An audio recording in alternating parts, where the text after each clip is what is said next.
Hey guys, what's up and welcome back to another video.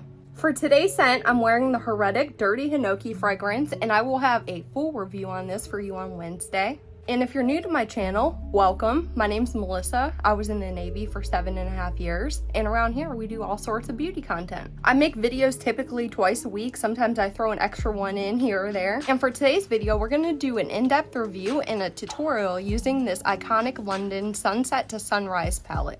Here's what that color story looks like. It's a very warm tone color story, but we'll definitely get into the full review of this palette in part 2. So if you're interested in the tutorial, then let's get right into it. Hey guys, welcome to the tutorial, which is part 1 of this video. And of course, I'm going to start with my prep steps. And the first thing I'm going to do is prep the eye area. So I'm going in with the Urban Decay Eyeshadow Primer Potion, and I'm going to put that over my entire eye area. And the second thing I'm going to do is go ahead and tightline today. So I'm taking a brown eyeliner and we're going to use this on the waterline later. So this is the same one I'm just going to use. Now the look we're going to create today is just a typical sunset eye, but it's really fun because these colors are kind of made to do that with. So like the vast majority of my looks, they're pretty easy, but there's just quite a few steps to them. But I really did enjoy the way this turned out Saturday, so let's just go ahead and do the look and then we'll talk about it after. And I always like to mention, if you're curious about any specific names of the tools or products I'm using, they'll always be linked down below if you want to check them out. So the first shade I'm going to dip into is called Seashells. And like always, I'm just going to take this shade under the entire eyebrow. Now for the actual sunset part of this look, we're going to put 4 shades on our lid and they kind of go in a nice gradient so you can really see the sunset. So I'm going to go from darkest to lightest. So the first shade I'm going to start in is All Nighter. And the way I look at this is to split my eye into 4 pieces. So on the first fourth, I'm going to put this dark shadow and I'm going to bring this all the way down to the lash line and completely fill in the area. Now our second color that goes next to that is called Tequila Sunrise. So I'm just going to put this on the next fourth.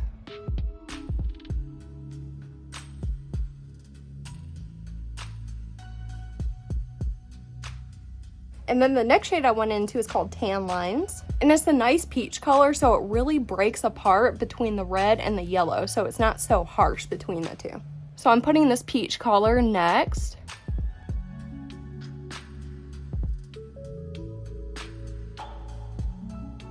And the last shade I'm going into is this bright yellow in here called Mimosa.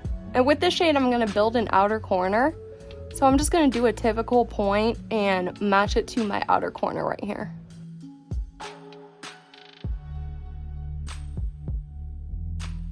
Now the next thing I do is blend all of this out. So I'm going to go between all the shades and make sure all the lines are very nice and smooth.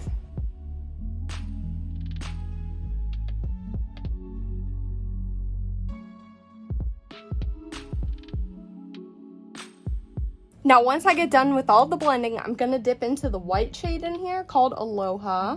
And I want to apply this around the entirety of the shape.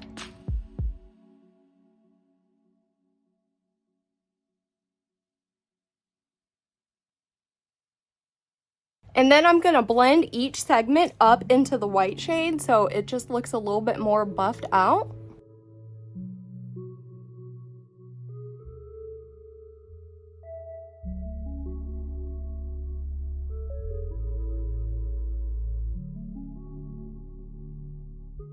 So then the next thing I did is cleaned up the entire bottom of my eye because there was so much fallout from this palette because it's a pretty powdery formula. Then I took that same brown eyeliner and put it in my waterline. And I also took the same brown eyeliner and I pulled it down onto my lower lash line and kind of did a thicker line than I normally would. Now since the top of the eye is kind of matte, I always like to implement some kind of fun shimmer somewhere, so I thought putting the shimmers on the lower lash line would really make this eye look like a little cool and different. So what I wanted to do is match up each color up here and coordinate it with a shimmer on the lower lash line. So for this inner part right here, I'm taking the purple and the pink shimmer, mix them together, and I'm applying this right here, and I'm going directly over the top of the brown eyeliner. Then for the middle, I went into the shade called Summer Glow. And then for the edge, I went into the bright gold called Havana. And then for my inner corner, I just took the shade called Moonlit because it kind of has a yellow base to it, and I thought it would just bring out the sunset colors a little bit more. So I just went into that and just lightly tapped it into place. And that's the whole eye look. So I'm gonna go off camera, do my mascara, try to get something on this other eye over here, and then I'll be back and we can talk about it. Okay guys, so here's the final look, and I love it. I think it's a very subtle sunset eye and something that you could pretty much wear every single day. And I used my little lash trick to make my lashes super big. And I don't think this look requires any false lashes or anything. It's just a really quiet, toned down sunset look. I did add a few other makeup products to my face. I'm not ashamed of how I look without makeup, but I just kind of felt like putting on a little additional makeup. Let me know if that happens to you guys too, when you just start putting on one thing and you're like, oh, let me just add this, and let me add this too, and just keep on going, and pretty much you just end up with a full face of makeup. That always happens to me. I can't explain it, but here we are. Alright guys, we're ready to move into part 2 of this video, which is the in-depth review. So if you're interested in hearing more about my experience with this palette and how I got along with it the past few times I've used it, then stay tuned.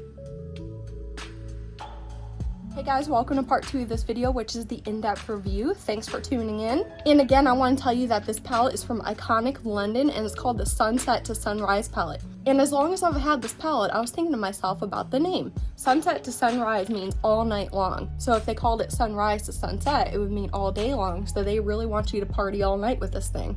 But anywho, let's move on to the packaging, which is the first thing I always like to talk about. This packaging is of the beautiful mirrored chromatic reflective type, and it is rose gold in tone. And all your very informative information is located on the back of this palette, which I do like. It does come with a separate sleeve, but I took it off. I usually do store it in that though, but it looks exactly the same as the cover, which I do like that as well. The only thing I don't like about this type of packaging is how fast it gets dirty. If you just touch it, there's fingerprints all over it. So you either have to consistently wipe it down or just deal with the fingerprints. Now, as we open it up, there is a nice mid-size mirror inside. This palette does fold all the way back, which I do appreciate. And looking inside, you can see the color story, and there are 20 shadows in here weighing 1.6 grams each, so you're getting above the average amount per pan. Within this palette, these are all eyeshadows. There are no pressed pigments, so if you're sensitive to those types of eyeshadow formulas, you don't have to worry about them. And within the 20 shade range, we do have 2 types of formulas. We have 8 mattes and 12 shimmer shades. So breaking that down a little bit, 60% of this palette is made up of shimmer shades. So if you prefer a matte heavy palette, just keep that in mind. So you guys know how I like to discuss the formulas a little bit, so let's start talking about the matte formula first. I found that this matte formula in here is extremely powdery. If you've ever used the ABH formula, I would equate it to almost something like that. I do get so much kick up in the pans and a lot of powdery fallout on my face.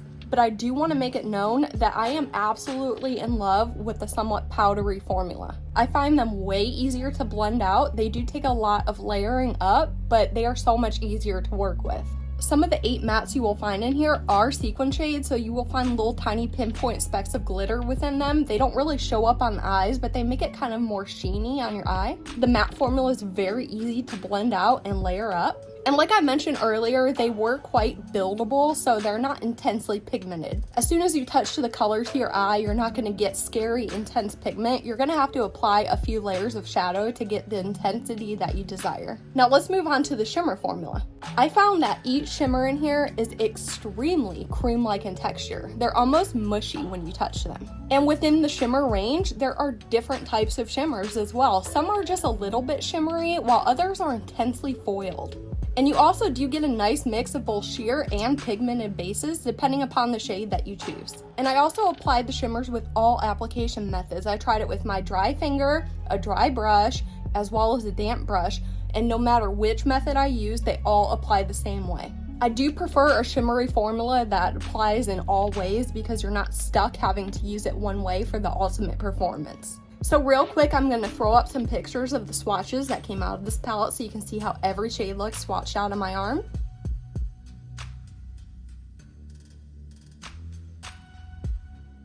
Now let's move into our routine data check.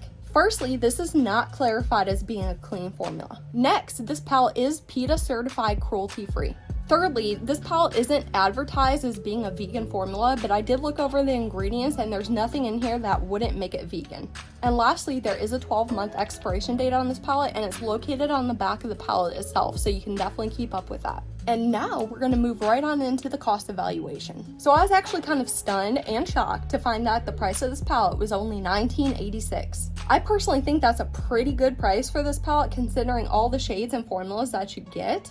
And if you break that down a little bit, that only comes to 99 cents per shade. And breaking that down a bit further, it comes to 62 cents per gram. So comparing that pricing to similar products offered on the market, the cost per shade is beyond excellent. And additionally, this palette serves an amazing cost per gram compared to palettes I previously reviewed. Now, if I ever find some interesting facts, I always like to throw them in here, so let's talk about that a little bit. Now, the first thing I'd like to mention is that this particular palette that I hold in my hands right now was created in China. The palettes that you buy on the iconic London website are originated in Italy. So I don't know what the deal is with that. I did get this in BoxyCharm, so I don't know if they made a cheaper formula for a subscription box, but I did want to point that out. So if the formula is of concern to you, you might want to order from the actual website to get maybe possibly a better formula. I'm not sure. I've never tried that one. Next, I always like to find the creative inspiration behind a palette, and of course, the brand said that their creative inspiration for this palette is the summer season. And this does speak summer to me, and I do really like it. And also on the back of the palette in the description right here, it says that there are glitters in this palette, but upon investigation, I do not find any glitter formula whatsoever. Now we're gonna move on to the most opinionated part of this review, which is my recommendation. The first 4 points I always like to make are on patching, creasing, staining, and blendability. As far as patchiness, I didn't experience any sort of patchiness while working with this palette. Now, if you ask me about creasing, I will tell you that this started creasing on me immediately after I applied it. Both the mattes and the shimmers both creased on me. As far as staining, I didn't see any sort of staining with any of these shades. And as far as blendability, every shade in here is very, very easy to blend out. Something noteworthy about this is that as I was playing with this quite a bit, I did notice a lot of shade redundancy within the shimmers, especially shades like this, and this. They all kind of look the same and would achieve the same look upon your eye. So I don't know if all those shades of that similar tone needed to be included in this color story necessarily. And also, I did not come across any dud shades whatsoever. Every shade in here performed up to my standards. And if you were curious about this palette, and as I said, I can only discuss the made in China version that I currently hold in my hands, I would say definitely go for it. Every single time I've used this, I've had a great experience with it. I've loved the looks I've created with it, and this is going to stay in my collection so I can continue using it. And of course, I have 3 reasons why I give that recommendation, so let's start with reason 1. My first reason, and can I say this any more times throughout this video, is that this formula is super easy to blend. I always love to recommend formulas that are easy to blend out. I don't like a palette that works against you. I like formulas that work for you, and this palette definitely does that for you. My second reason is that this is a very fun yet safe shade selection.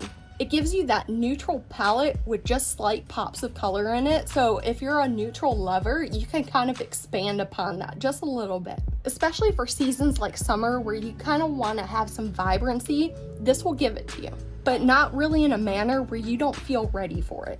And my third reason for recommendation is that this is just overall a beautiful palette. So if you're a person that likes to collect palettes, or say you'd like to display a different palette for every season, this would look gorgeous wherever you put it. This palette would look gorgeous wherever you choose to display it. If you just keep it in your workspace, it makes its own statement, and I really like how simple this is, yet it's so beautiful. So yeah guys, I don't always have the best experience with a palette, but thankfully this time everything went according to plan and I'm very happy with the outcome of it. So if you have this palette in your collection, be sure to let me know how you've been using it and even if you like it. But other than that, that is all I have for you today. So if you did enjoy this video, please give me a giant thumbs up, and if you didn't like it, just hit that thumbs down button. And until next time, bye!